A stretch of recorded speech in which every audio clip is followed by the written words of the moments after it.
Paris is one of the most visited cities in Europe, and it's easy to see why. There's just so much to see. One of the first things you're going to want to see is the Eiffel Tower. It's hard to explain just how huge this site is.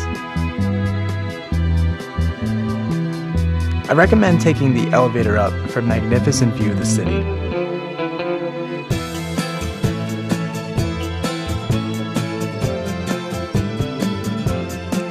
And if you're a real daredevil, you can take a second elevator up even further. The view is breathtaking.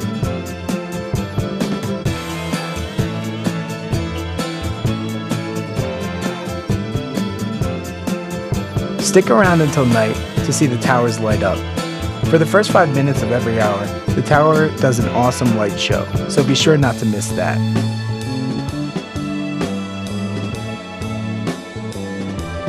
Make your way over to the Catacombs, which are a subterranean burial ground which houses over 6 million bones of the city's deceased.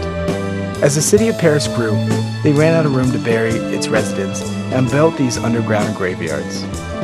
During the late 19th century, the Catacombs became a tourist attraction, and a renovated section was open to the public. I gotta say, walking around these dark tunnels is one of the most fascinating and creepy experiences of my life.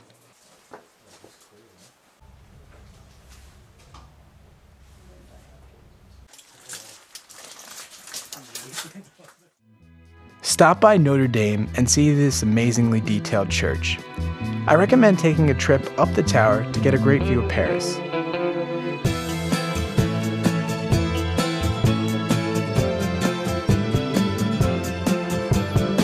Notre Dame is known for its beautiful large rose windows. These stained glass windows are an awesome sight. Outside the church, you'll see some pigeons, without fear, or as I like to call them, daredevil pigeons. Bring some birdseeds and put it in the palm of your hand to see the birds fly right up and grab them.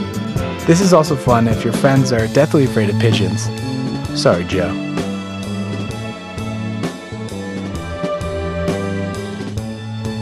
While in Paris, you'll also want to see the Louve.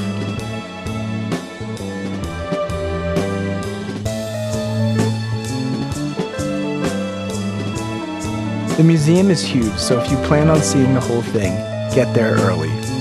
During certain nights, it's free for students to get in with a valid student ID. Don't try bringing just a license.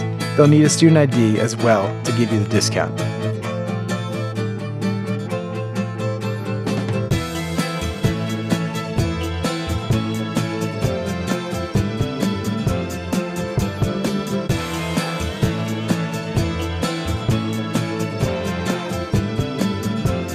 The Palace of Versailles is a must-see.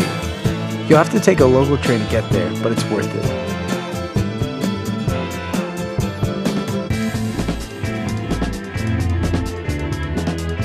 The palace is a symbol of the ancient monarchs that ruled it, and it's easy to see why. The palace is decked in gold and defines luxury. Every ceiling is painted to perfection, every sculpture carefully detailed. Many of the monarchs brought in artists from around the world to do work on the palace.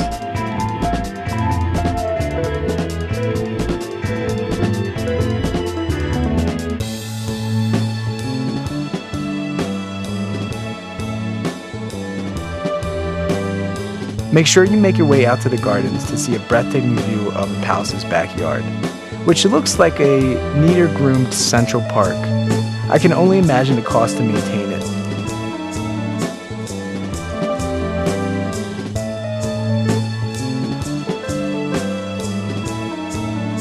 In the afternoon, you'll see the fountains turned on and a pretty cool water show as well.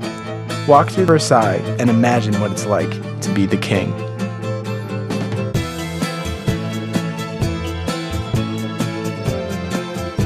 Insider's tip. As I always say, use the metro. You'll save yourself a ton of money and it's super easy and clean to get around. For all the movie lovers, you might want to get a Royale with cheese. It's true what they say, you can really survive off the wine and cheese in France, but some crepes are a nice addition. Also, if you have friends that are deathly afraid of birds, don't forget about those bird seeds.